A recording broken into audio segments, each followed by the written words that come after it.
புதுச்சேரியில் ஏற்பட்டுள்ள மர்ம நோயால் கால்நடைகள் திடீரென இறந்து வருவது கிராம மக்களிடம் அதிர்ச்சியை ஏற்படுத்தியுள்ளது. புதுச்சேரி கிராம பகுதிகளான மண்ணாடிப்பட்டு, சோம்பட்டு, வாதானூர், கூனிச்சம்பட்டு, திருக்கனூர், தேங்காய்த்திட்டு, அரியாங்குப்பம் உள்ளிட்ட பகுதிகளில் கால்நடைகளை மர்ம நோய் தாக்கி வருகிறது. வெள்ளியன்று சோம்பட்டு, மண்ணாடிப்பட்டு கிராமங்களில் 100க்கும் மேற்பட்ட ஆடுகள் திடீரென இறந்தன. தேங்காய்த்திட்டு பகுதியில் 10க்கும் மேற்பட்ட மாடுகள் இறந்துள்ளன.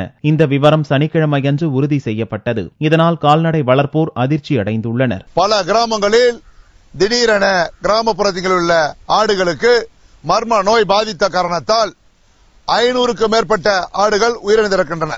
புதுவையிலே ஐயங்குட்டிப்பாளையத்தில் கால்நடை பராமரிப்பு மற்றும் ஆராய்ச்சி மருத்துவ கல்லூரி இருக்கிறது.